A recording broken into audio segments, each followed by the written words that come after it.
Welcome back to the Word on Fire Show. I'm Matthew Petrusik, Senior Director of the Word on Fire Institute and the host of the Word on Fire Show. Thank you for joining us. Is Christianity making a comeback? Some recent polling suggests that the number of those who identify with no religion, often referred to as the nones, has hit a ceiling and may even be declining. At the same time, a number of high-profile cultural influencers, some of them formerly hostile to the faith, have either converted to Christianity or announced that they now identify as cultural Christians. Moreover, religion and politics, once considered verboten to mix, now seem to find themselves deeply intertwined. Not only are politicians publicly acknowledging God, there are also intellectual movements appearing on the political scene that openly argue that a Christian worldview should be the foundation of the political order. So how do we assess these cultural and political developments from an evangelical perspective? Is it really the case that society is becoming more receptive to Christianity? If so, are all these developments positive for the church? Or perhaps, should we take a more cautious approach to evaluating what all this means for the future of Catholicism in the U.S. and the West? Here to help us think through these and related questions is Bishop Robert Barron.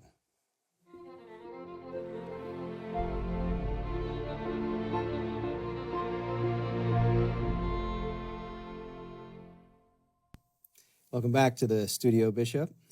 Man, always good to be with you. All right, so today we're talking about, is Christianity making a comeback? But as always, before we get into that, what's been on your plate? Well, a lot of things, but recently, I think we talked before about the new Chancery office here in Rochester. We moved from Winona to Rochester. Right. Well, we're just dedicated the chapel, and the chapel, we'll show pictures of it eventually, are just magnificent. And the rose window, I'm a big rose window guy, and so I supervised the creation of that. Matt McNicholas, the wonderful architect, designed it. But it's a beautiful window, and I'm just thrilled with the chapel. And it's for the Chancery office people, but it's really for the whole diocese. I want it to be kind of a symbol of our whole diocese. So I've been really excited about that. Well, I can certainly say it's beautiful from the outside. Looking forward. Yeah, and the building, right, inside and out, it's gorgeous. So today's topic is Christianity making a comeback. The title sort of presupposes that Christianity has been receding up until at least relatively recently. At least in the West, right? We should always be careful. Right. In other parts of the world, it's not. It's growing by leaps and bounds. That's right, and we'll actually touch on that. We'll get back towards the end. It's a very important point. But so before we get into some possible evidence of this resurgence, and I want to say possible evidence, really emphasize that. When do you sort of trace in a very general sense, sort of the beginning of the decline of Christianity in the West? How long has this been going on? To me, mid-20th century, and I think in Europe, the world wars, I think they had obviously a devastating effect at the economic and political level, but I think they also had a devastating effect at the spiritual level. When you have, Stanley Hauerwas used to say this, the World War I and II, you have Canadian Christians killing German Christians, killing Austrian Christians, killing Russian Christians, killing American Christians, killing French Christians. It's a Christian, there were Jews and others involved, of course, but mostly it was this awful civil war among Christians. Now, if you go down the total Hauerwas route, who were privileging their national identity over their religious identity, I do think there's something to the view that something happened to the European spirit. Something happened to the Christian spirit in this orgy of violence in both World War I, World War II, and add the Holocaust on there. Something broke.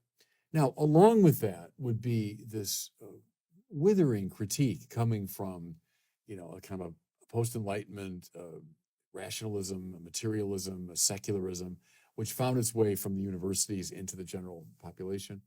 In our country, it's a little bit delayed. We didn't have quite the same, I think, soul-shattering quality of the world wars. But we did, by the 60s and 70s, begin to experience the after effects of materialism, secularism, coming from the universities. And I put a lot of blame there, actually, that the universities set the tone for a lot of the way people thought about the world. I go back to my mentor, Robert Sokolowski, who said, circa 1950 in our country, almost everybody had a biblical vision of the world. Right. And that means that from the highest, academic people to the least educated and everybody in between, almost everybody assumed a biblical view. Starting, let's say, after 1950, I'd say less and less. And that's been, proven statistically. And then we begin to watch by the late 70s and 80s this disaffiliation from the churches, which has proceeded apace. So I guess I would say, Matt, roughly mid 20th century, you begin to see this decline in religion. It's a fascinating answer for many reasons, but one thing that comes to mind is that oftentimes we look at decline as a kind of gradually, but then all of the sudden. That's Yeah. sort of the cliche Yeah. there. But by historical standards, this happened all of the sudden. I mean, you Yeah. can point to the 1950s Yeah. and to where we are today. And there, go back to Charles Taylor, who said, let's say around the year 1600, everybody in Europe would have believed, Yeah. in God and that a good life is in relation to God and that there's a heaven and the transcendent realm. That's been true of all of human history. And it's really only in pretty recent times, in the grand scheme of things, that people began to question all that. And that what he calls the buffered self emerged, the self that has a buffer between self and anything transcendent. So yes, in the grand scheme, it's a very recent phenomenon. So let's look at some possible reasons for hope here. Look Yeah. at some evidence and start with some polling data here. Yeah. The first piece of evidence is a series of recent polling that seems to indicate that individuals who identify with no religion, who are oftentimes categorized as the nuns, Yeah. has perhaps either peaked and might even be declining. Reversing a bit. Yeah. Yeah. So let me. I'll give some numbers from Yeah. Pew Research and then get your response to them. So Pew Research recently released polling that showed that those who identify as atheists, agnostics, or nothing in particular dropped from a peak of over 30% of the U.S. population in 2021 down to 28% of the population in 2023. Now, Pew rightfully says we have to be cautious about these numbers, but perhaps what's most significant about them is that you see this very sharp rise over time until about 2023. And then there's a drop. Now, does that track with your own sort of anecdotal experience of what's going on? Yes. And, go back like 5-10 years, a lot of people thought, oh, this is just going to continue forever. The nuns are increasing. And they were indeed. I mean, year after year, you'd see it increase. In the early 70s, it was something like 3% of our country would have claimed no religion. Think of that now. So 97% of our country would have said, when I was a kid, of course I believe in God, I belong to a church. And then, as you say, up to 25, 26, about the 30% figure maybe. But it looked like a steady decline, a steady increase in disaffiliation. Right. So the fact that, well, at least it's kind of stopped, it has not, and maybe even gone down a little bit, is remarkable. It is remarkable. And it also congrues with my own, as you say, kind of anecdotal experience of talking to people, Right. and hearing, especially from younger people, where there's like a renewal of interest in these religious matters. How about what you're seeing online? Yeah, that's what I mean is, gosh, when I started out years ago, you had a lot of aggressive, right. disciples of the new atheists who were rehearsing all of Dawkins and Hitchens and all those arguments. And aggressive, the religions is not just stupid, it's morally corrupt and it's horrible. And I have noticed a change. I've noticed that younger people they're more curious about religion. And we can go into some of the personalities maybe who played a role in that, of helping us to see there's a more serious dimension to religion. The other thing too, Matt, I think the scandals, Right. it's always tricky to read the impact of the scandals, but now they are receding a bit into memory, and the churches have responded to them. And I always want to make that point. We did respond at the institutional level massively to the scandals, and the numbers have declined dramatically. So I wonder if those two things have allowed the scandals a bit to recede, because you'd hear that a lot like 20 years ago. How could you possibly accept this crazy religion and these deeply corrupt people that run it? So I wonder, as that has been addressed institutionally and is fading a bit more into memory, is that stopping this trajectory? That's really important to highlight. It's not just the passage of time, it's that it was addressed, has been addressed, and continues to be addressed. And that the numbers have indeed radically fallen. There's no question about that. The sex abuse problems peaked late 60s, 70s, early 80s. We can very clearly remark that. And there's all kinds of reasons for that. And then it's the scandals break. And then 2002, the church begins its formal institutional response, which has continued apace for the past 20 some years, and the numbers have plummeted. Right. So yeah, I think that's that's helped, yes, in young people being willing to approach religion again. So another interesting piece of data from another polling firm, this one's called the Survey Center on American Life, shows that in a sharp break from previous trends, men are now much less likely than women to disaffiliate.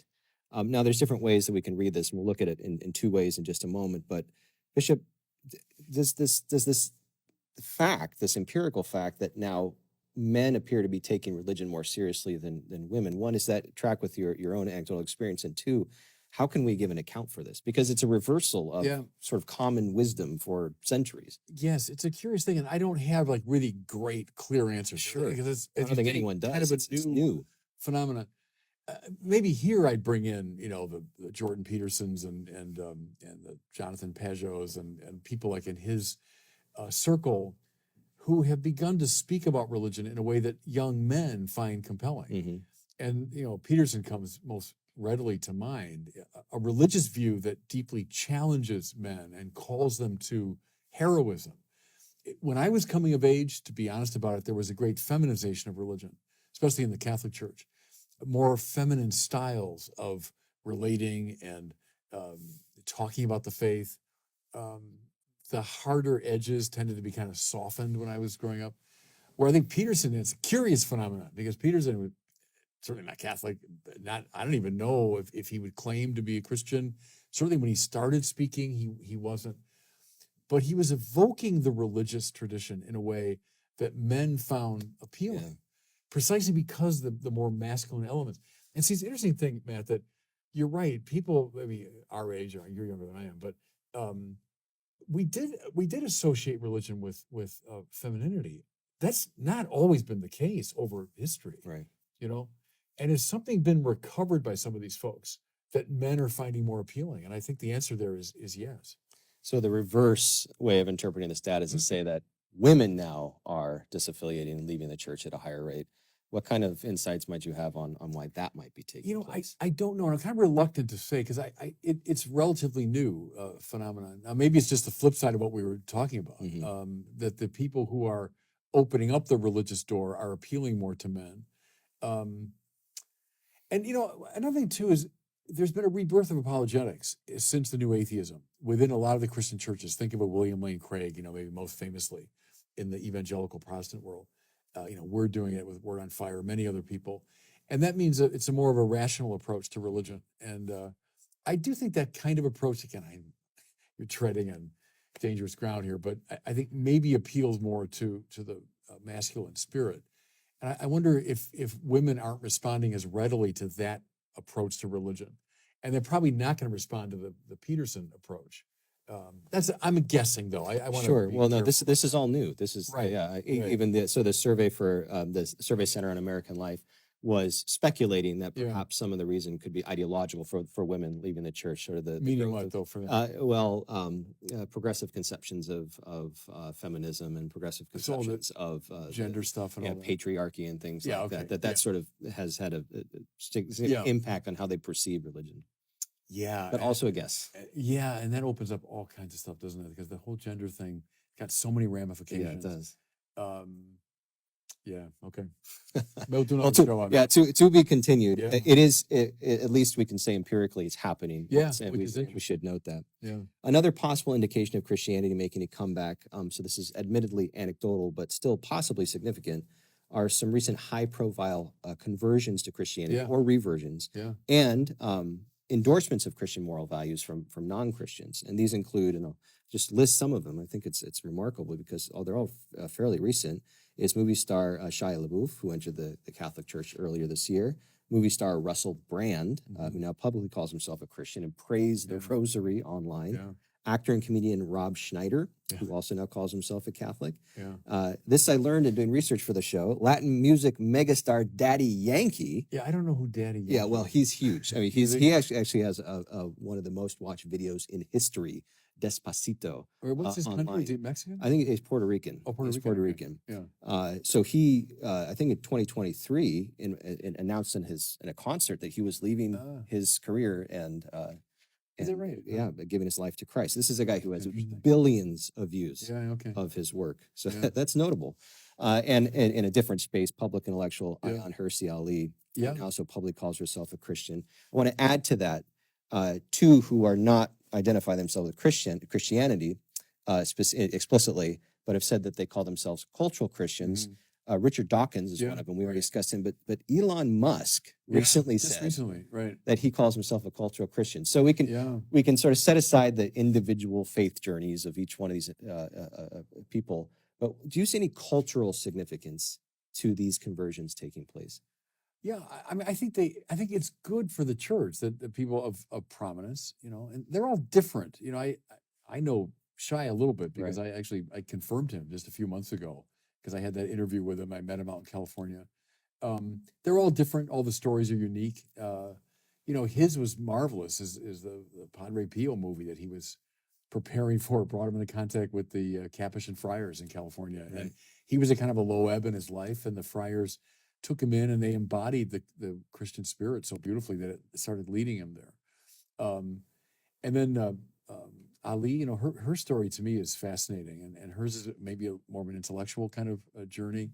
I think of someone like Tom Holland, not Spider-Man Tom Holland, but the historian Tom. Or distinction, yes. Right, and he's a marvelous writer, a book called Dominion that came out a few years ago, which argued very cogently that the values we take as sort of generic or enlightenment or purely rational values about the human life and dignity and nonviolence and love and forgiveness, they're not general values at all. They're deeply Christian values that have come up out of the cross of Jesus, And so I think these people have begun maybe to see the beauty and integrity and indispensability of Christianity within our cultural framework. There was such an instinct to denigrate religion in general, Christianity in particular. And think of Douglas Murray comes to mind too, another public intellectual who've just noticed you can't bracket Christianity. The very things that we hold so dear, if we have a passion, for example, for the underprivileged and for the victim and all that, that's a Christian conviction. When Holland was a great historian of ancient Rome, and loves the ancient Roman, the study of ancient Rome. And he said, look, Julius Caesar, when he conquered Gaul, he's casually killed 1 million people. And he said, when he comes back to Rome, no one questioned it. That was great. Yeah. And the more victims you bring to Rome, parade them in front of us so we can cheer for you, the better. No one in Rome ever dreamed of saying, should he have killed 1 million people? And you mean like men, women, and children? Yeah, men, women, and children. And his point is, we don't notice how weird that is. That we would say, well, no, what a monster, Right. But that's because of Jesus. Something happened in between Julius Caesar and us, and it's Jesus. I think that has played a role, in a number of these people that we've talked about. Do you think it's significant that these conversions and reversions have been so public, that these individuals have chosen to share this widely? I do. I think that has an impact, and it's a mixed bag. I get that. There's a shadow side to doing that, but I think there is a value when people say, "Oh, well," like a Shia LaBeouf, comes to mind again because, very well known figure, especially people under 50 would know him very well, and a guy that's been down a rough road by his own admission, has hit bottom in many ways, and then found, I would say, the redemptive power of Christ. Yeah. Well, when you talk about that in a public way, and you're a well-known figure, yeah, that has evangelical power for sure. So Christianity also seems to be holding its own, if not expanding, in the political space as well. So a little more data here. Again, back to Pew, just under 50%, and in some years, 50% of the U.S. population still believes that the Bible should have some or a great deal of influence on U.S. laws. And that number has held steady for several years. Does that surprise you that number isn't falling at the moment? Yeah, I suppose it would surprise me a little bit. Although, maybe we attend too much to the kind of elite voices in the culture, that people by a deep intuition know that the moral principles in our culture largely come from the Bible, from this Judeo-Christian tradition. And you can talk about, well, those are secular laws, but what's undergirding? Even something as simple as regulating the speed on a highway. Well, what's underneath that is a concern for human life. Right. Well, why are we that concerned for human life? Well, it's because, of these great biblical values. If the 10 Commandments represent, as Aquinas said, the basic principles of the natural law, So from the Bible to natural law to positive law, yeah, maybe people are intuiting that relationship without being able to articulate it fully. Here's been some intellectual currents gaining steam. This is primarily on the conservative side of the political spectrum, but they include common good constitutionalism, Yeah. post-liberalism, and integralism, among others. That all have they differ with each other, and they're internally complex, but they all have a kind of basis in a Christian understanding of reality and the human person. And they appear to be, like I said, gaining steam within the political world. Do you see any significance in that taking place? Yeah, I do. And I know some of those folks and have talked to them. We had Patrick Deneen on recently right. on our show, and we've had David Schindler and, and other people. Yeah, I think if we get to the very bottom of those theories, you find something like the need for a moral undergirding of our political society, and then underneath the moral, something like a properly spiritual or religious view. Now, I know we can have a whole discussion about this, and it's complicated, but that there is this kind of Russian doll relationship, that positive law, this is Thomas Aquinas, indeed nests in the natural law, which in turn nests in the eternal law of God. And you can't separate those out. If you want a more up-to-date version of that, read Martin Luther King, letter from the Birmingham City Jail, where he makes exactly that Thomistic argument. That what's the matter with the Jim Crow laws of the South? Well, he said they're out of step with the moral law, which means they're out of step with the eternal law. And that's why he says to his fellow ministers, I can't wait. I have to oppose these laws now. Right. So that intuition, which is very deep, that needs to make a comeback, or it needs to be made more explicit. And so that's how I read some of those folks, is they're trying to find that relationship again. There seems to be something important anthropologically happening as well within these movements, within conservative politics broadly. There seems to be a sort of wholesale rejection of the old libertarian market-driven conceptions of we're all just sort of people who are trying to make economic transactions, and that's how we should define the state. That seems to be now on the outs in the conservative movement. Yeah, it's a tension within it, and that's been around for a long time. Go back to even to like the 50s and the beginning of National Review, William F. Buckley, and think of something like a Russell Kirk. I take him as a lodestar in many ways for my own thinking about. He was not a libertarian and did not like this sort of purely Lockean sort of or free market view of things. He wanted a morally informed political ethos, and he wanted the moral to be grounded in the religious, the spiritual. That's where I stand. I go back to like Russell Kirk, and behind him, Edmund Burke. That's the tradition I'm in. There are other expressions of conservatism that I'd be less enamored of. Sure. And some of them have that libertarian form. That's not Catholic social teaching. So when people ask me, what's with your political point of view? I say it's Catholic social teaching. That's right. But I think people like Russell Kirk, who became a Catholic indeed, represent that. They have those instincts, The final example I'd like to look at, and this is right when we're filming this just happened, is your experience at the National Eucharistic Congress, where you spoke to over 50,000 people in Lucas Oil Stadium. Now, of course, that's a momentous moment for the church. Do you see any broader cultural significance for that? I hope so. We don't know. I hope so. I think the fact that so many responded to that call is remarkable.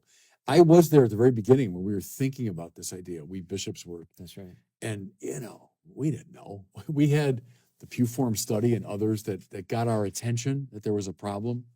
And then we brought it to our brother bishops, and we went through a couple of years of deliberation and consultation indeed with the Holy See. And then we launched this revival, the long-term goal of which is indeed, a Eucharistic revival across the whole country. Will it happen? The gathering in Indianapolis is a good sign that there was, an interest in it. Think of those pilgrimage that's right. processions across the country.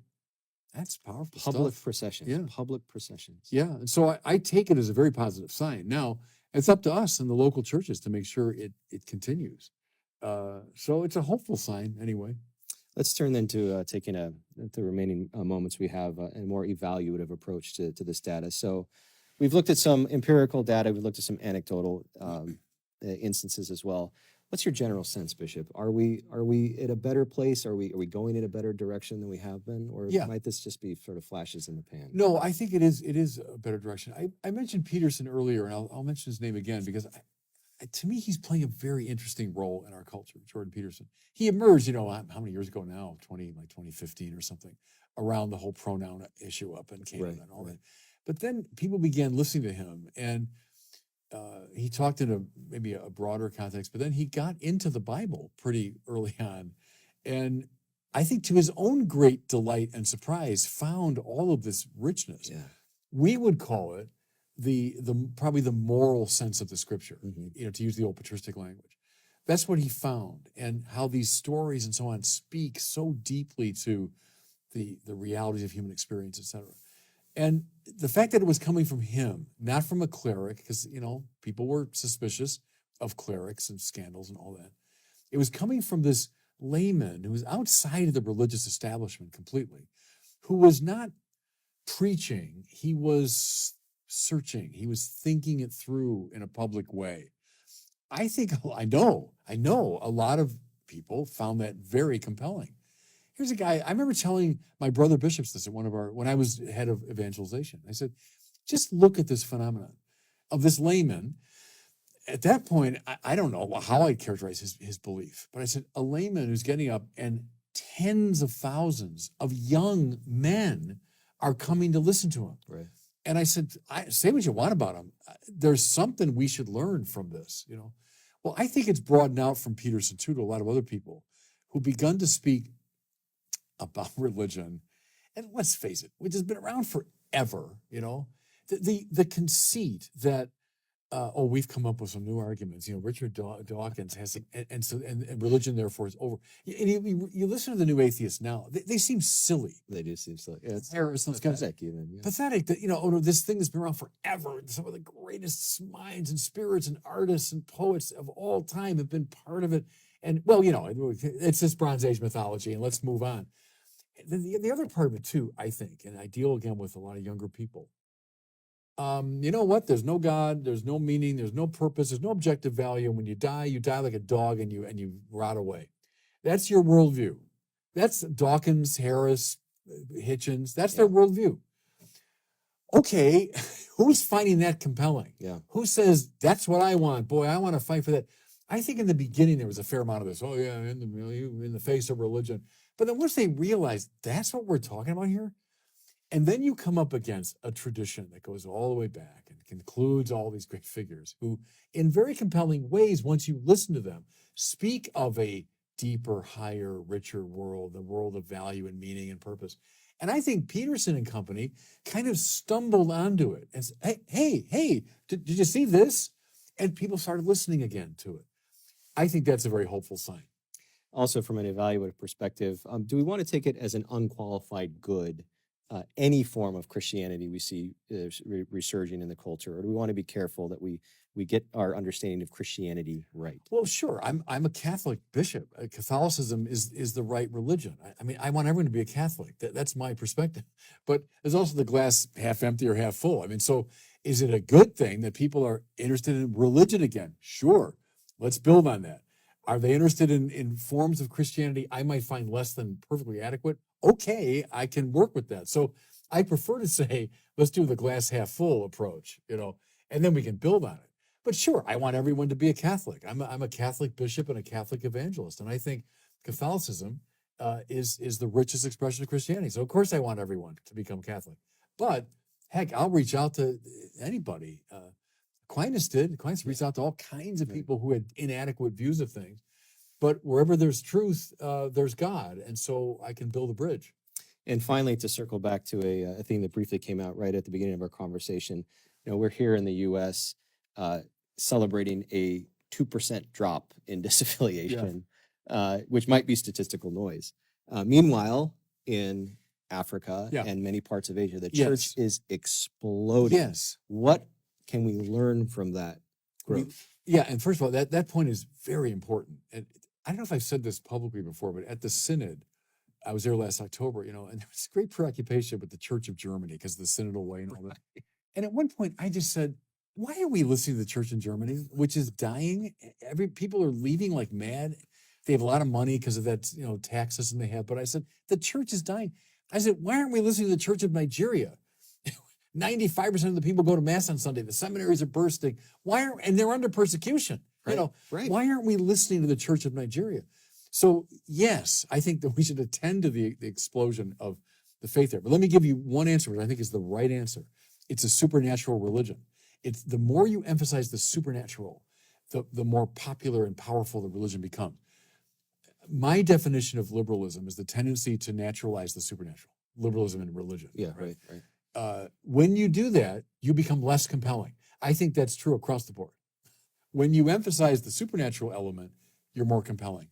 That's the African churches. They emphasize the supernatural element. Now, which has implications all over the place. We're not saying, therefore, don't worry about politics and the poor and all that. No. But when the stress is on the supernatural, the religion is compelling. And I think that's what's happening in Africa.